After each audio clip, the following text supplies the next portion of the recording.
안녕하십니까. 잘 지내셨습니까? 간밤에 잘 지내셨으리라고 생각합니다. 네, 많이 더우셨죠? 오늘 7월 31일 마지막 날입니다. 네, 8월 한 달이 가면 또 8월 31일은 또 마지막 날입니다. 우리가 날마다를 저는 새로 태어난다 하는 의미에서 오늘 내가 해야 될 일이 또 얼마나 즐거운가, 많은가. 손가락으로 꼽아봐도 할 일이 너무 많습니다.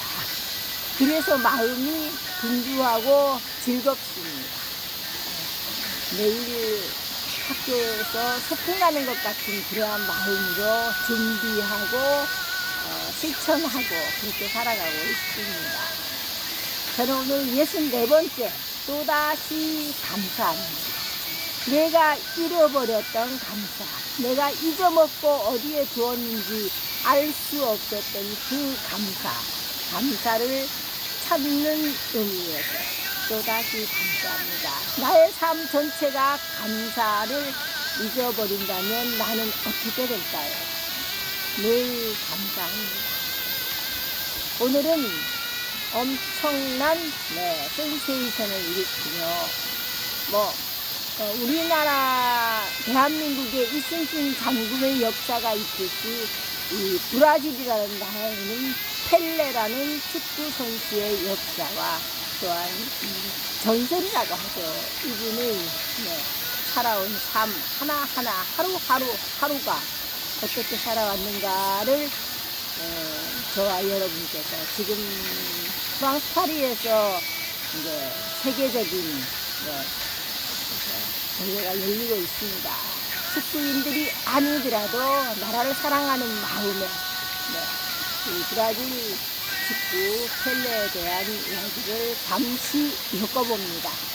혹시 제가 빠뜨리는 것도 있고 또 물론 허무맹랑한 소리를 하는 저는 아니지만 제가 여러 가지 참고를 문헌을 찾아보고 참고를 해본 것을 간략하게 짧은 10분 남짓한 그 시간에 엮어내려니까 참 방대하다는 것을 느낄 수 있었습니다. 시작하겠습니다. 펠레, 축구 황제 펠레를 아마 모르는 사람은 그다지 많지 않을 것 같습니다. 다이아나비, 테레사스녀, 체 게바라 등과 더불어 타인이 선정한 20세기의 영웅의 상징이었습니다. 그리고 그의 축구가 선보이는 날에는 전쟁도 쉬었다 합니다. 나이지리아에서 바이프라가 독립을 선언한 후 잔인한 내전이 계속되던 때 양측은 펠레의 축구 시범 경기를 보기 위해서 이틀 동안 휴전을 했다고 하니 굉장하지 않습니까? 펠레를 보기 위하여, 펠레의 경기를 보기 위하여 축구를 이틀 쉬었다 합니다. 그리고 1970년 월드컵 예선 경기에 펠레가 출전했을 때 도시 전체 상점들이 다 문을 닫았다 합니다. 문의 상점마다 안내판에는 금일 휴업, 펠레를 보려고 함이라고 적혀 있었다 하니 엄청난 일이죠. 뿐만 아니라 펠레가 20살 때 이탈리아에서 프로팀으로 100만 달러의 스카우트 제의가 있었습니다. 이때 브라질 국회에서 회의를 열어서 펠레를 거절할 수 없다. 우리나라 국가 브라질의 보물이다. 그를 해외 진출을 할 수 없게끔 그렇게 막았다고 하니 엄청나지 않습니까? 브라질 국가대표 선수로 선발하기에 이르렀습니다. 스웨덴 월드컵을 통해서 세계 무대에 데뷔한 펠레. 엄청나죠. 화려하기 그지없습니다. 웨일스와의 준준 결승전에서 첫 월드컵 골을 넣은 후 프랑스와의 준결승전에는 혼자 3골을 넣어서 헤트트릭을 기록했다 합니다. 그리고 마침내 스웨덴과의 결승전에서 2골을 넣어 브라질이 5대2로 스웨덴을 꺾으면서 월드컵을 거머쥐는데 월드컵의 영웅이 되었다 합니다. 엄청난 펠레의 이야기를 하고 있습니다. 그렇습니다. 펠레의 우는 그 후 62년 칠레 월드컵 지역 예선에서 부상을 입은 펠레는 본선에서 뛸 수가 없었다 합니다. 그러나 펠레의 부재에도 불구하고 브라질 팀은 칠레 월드컵에서 2번째로 우승컵을 안았다 합니다. 자, 펠레의 역사는 그야말로 신기에 가까웠다고 합니다. 어렸을 때 너무너무 가난했던 펠레는 자신이 깨어있는 시간 거의 전부를 공차기로 보냈다고 해요. 그때는 길거리 축구에서 수비에 치우치는 것은 잘못된 점이라는 것을 그때 깨달으며 지금의 공격 스타일을 배웠다 합니다. 길거리 축구는 결코 수비 위주로서는 있을 수 없는 일이라고 생각합니다. 에르손이 펠레라는 별칭을 갖게 된 것은 그가 9살 무렵, 펠레는 발이라는 뜻의 포르투갈어라고 합니다. 그만큼 펠레의 발놀림이 어려서부터 예사롭지 않았다는 거죠. 12살이 될 때까지 펠레는 맨발로 축구를 했습니다.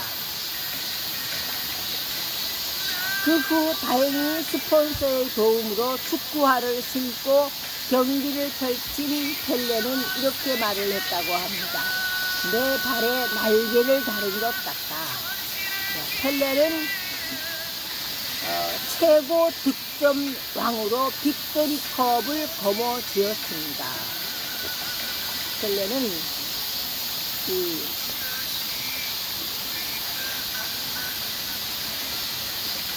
29살 나이에 펠레는 1000번째 골을 기록하게 됩니다. 그리고 생애 통상 1363번의 경기에서 여러분 한번 적어보시기 바랍니다. 1281골 했어요. 통상 보통 선수들의 2배에 해당하는 골입니다.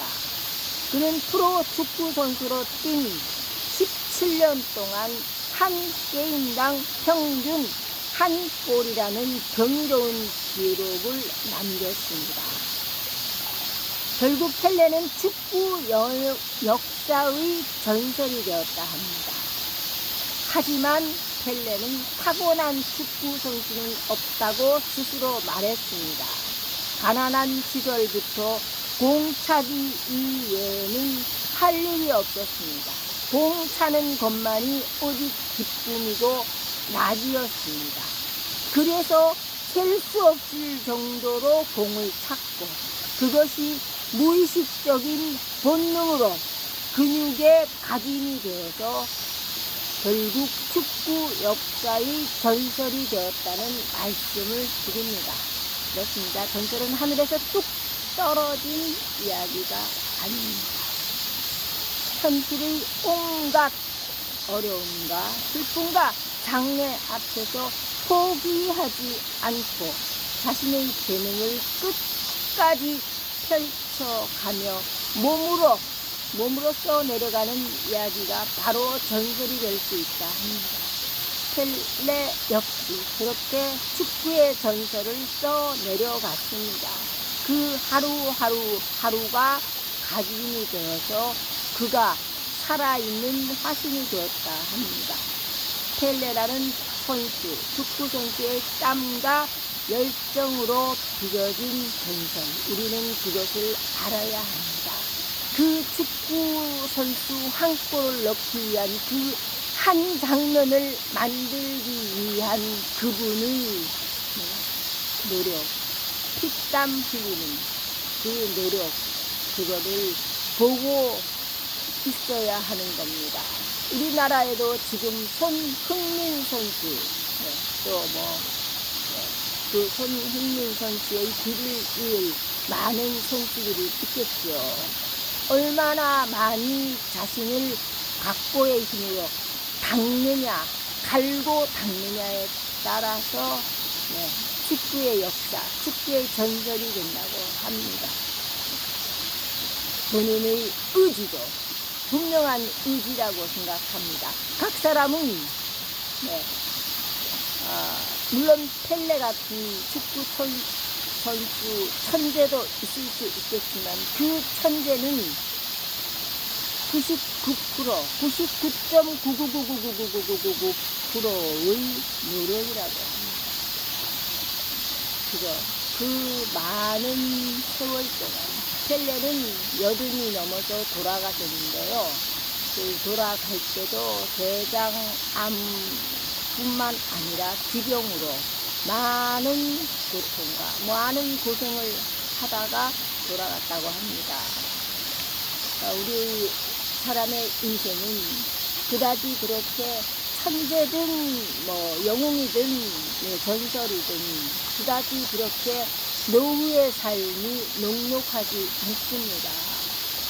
저와 여러분께서는 노후를 살아가는 그 지혜, 젊었을 때처럼 객기 부리며 젊었을 때처럼 똑같은 패턴으로 살아가서는 결국은 감당할 수 없는 질병 앞에서 무너질 수밖에 없다는 거. 다들 인정하시면서도 자신을 갈고 닦는 노력은 하지 않는 것이 인간의 본성이라고 합니다. 저 사람은 할 수 있지만 나는 못해. 아닙니다. 저 사람이 할 수 있었다면 나도 할 수 있는 겁니다.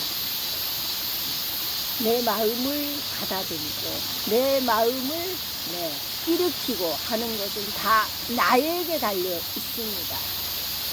제가 도시 숲길을 빌딩 숲을 걸어 다니다가 보면은 심리치료사 하는 것들 이 빌딩마다 심리 상담 이런 팻말이 3층, 4층, 5층, 6층 꼭대기층에 항상 심리 상담하는 곳이 있더라고요. 왜 그렇게 현대에 있어서는 심리 상담하는 곳이 많을까요? 다들 내 마음 갈 곳을 잃어. 내 마음이 어디로 흘러가는지 내가 모르면 어떡합니까? 저 물길이 흘러가는 것조차 물이 알고 있는데 내 마음을 사로잡고 내 마음이 어디로 가고 있는가, 내 마음을 가두고 내 마음을 단련시키고 몸은 마음이 하는 대로 따라가게 되어 있습니다. 오직 우리의 육신, 이 육체는 흙덩어리죠. 죽으면 부더기가 생겨서 썩어버리는. 그러나 우리의 영혼은, 지금도 우리의 영은 자유롭습니다. 막습니다. 내 영혼을 어떻게 내가 갈무리 하느냐에 따라서 엄청난 영하 15도, 20도의 추위에서도 나의 육체가 온전할 수 있다는 걸 정말 지금 이 시간 말씀드리고 싶습니다. 우리가 나이가 하루, 지금 9월 되고 추석 지나고 하면 또 한 살 먹어요. 12월은 9월에서 12월까지는 신사기더라고요. 진짜 순식간에 지나가요. 어정어정 하다 보면 나뭇잎 떨어지구나, 어정어정 금방 12월이에요. 나이 한 살 먹는다는 거는 봄이 왔구나 하면 한 살 먹었어요 벌써. 내가 늙어가는 것을 바라보라는 뜻이 아닙니다.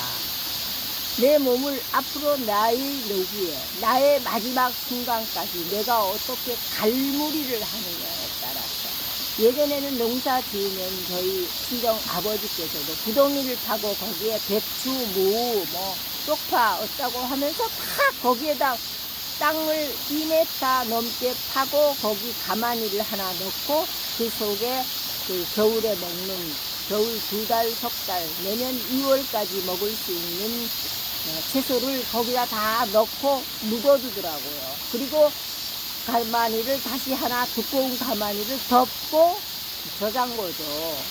거기다 흙을 다시 쌓아서 이렇게 돌무덤처럼 만들어 놓아요. 김장, 김치도 똑같이 그런 방법으로 하시더라고요. 항상 2m가 넘게 구덩이를 파시더라고요. 그 갈무리를 해야만이 우리가 이른 봄까지 야채도 먹고 채소도 먹고 김치도 김장김치도 거기서 꺼내서 서걱서걱 얼음이 살짝 박힌 김치를 먹었던 기억이 어려서 먹었던 기억이 납니다. 지금 시골에서도 아마 그렇게 그런 방식으로 살아가시는 80대, 90대 넘으신 어르신은 계시리라고 생각합니다. 갈무리라는 것을 왜 말씀을 드리냐 하면 우리의 노후, 지금 저와 여러분께서 60대가 되지 않으셨는 분은 아직 나는 아직 10년 남았어 하실 수 있습니다. 노후의 시간은 참 빠르더라고요. 너무너무 빨라요. 그 빠른 시간 속에서도 우리가 해야 할 일, 무엇이 가장 우선적인가? 나의 삶에 있어 가장 중요한 것이 무엇인가? 내 자신을 갈무리하는 거예요. 가장 중요한 것이. 제가 아침에 눈을 뜨면 스트레칭을 하고 명상 기도를 하고 감사로 시작하는 하루를 살기 위하여 저는 몸부림을 치고 살아오고 있다고 해도 과언이 아닙니다. 내가 어디에서 감사를 잃어버렸는가? 내게 힘든 문제들이 있을 수 있어요. 사람은 365일 동안 아마 50일 정도는 저는 감사를 내가 어디에서 놓쳤는가? 내 교만이 어디에서 드러났는가를 생각하는 사람입니다. 그래서 나 자신을 다시 한번 돌아보고 감사를 다시 모셔와서 내게 있어서 또다시 감사합니다를 그래서 저는 정말 이 또다시 감사합니다는 제 삶에 있어서의 정말 이 뭐라고 표현할 수 없는 목적이자 주제이자 살아갈 수 있는 지향할 수 있는 신념이라고 할 수 있습니다. 지금 얼굴이 평탄해 보이는 사람은 앞으로의 힘듦이 남아있을 수도 있고 힘들었던 그 과거가 지나갔을 수도 있는 것이 인생이라 합니다. 여러분 지나가는 모든 사람들의 얼굴이나 마음을 읽어보면은 그 사람들 역시 나와 똑같은 성정을 가지고 희노애락에 묶여서 살아가고 있다는 것을 볼 수 있습니다. 그래서 내 옆에 누가 지나가더라도 함부로 뭐라고 할 수 없는 겁니다. 그분을 존귀하다. 나 자신이 존귀하다면 그 옆에 있는 사람 역시 다 존귀합니다. 정말 미친 듯이 지나가는 사람을 뭐 일본도로 죽인다든가 그러한 사람은 우리나라 국민의 전 인류의 10%도 안 됩니다. 그런 미친 사람들이 자기 정신이 아니고 헷가닥한 사람들이 길거리를 100명씩 20명, 200명씩 나돌아다니지는 않아요. 우리나라 치안은 참 안전합니다. 그럼에도 불구하고 돌아가신 분이 계신다는 것은 정말 가슴 아픈 일이죠. 함께하는 혜연TV의 오늘 귀한 축제의 영웅 전설이라고 하는 펠레에 대해서 함께 공부해봤습니다. 펠레의 힘없는 노력, 그 사람이 그렇게 되기까지를 생각해보시는 하루였으면 합니다. 감사합니다. 톡톡톡 혜연TV의 송혜연이었습니다. 감사합니다. 즐거운 하루 되세요. 오늘은 10시 30분 나는 솔로가 방영되는 날입니다. 감사합니다. 즐거운 내일 또 화창한 내일 다시 찾아뵙겠습니다. 우리 강아지 녀석 저기 가 있는데 얼굴 한번 보여드리겠습니다. 안녕.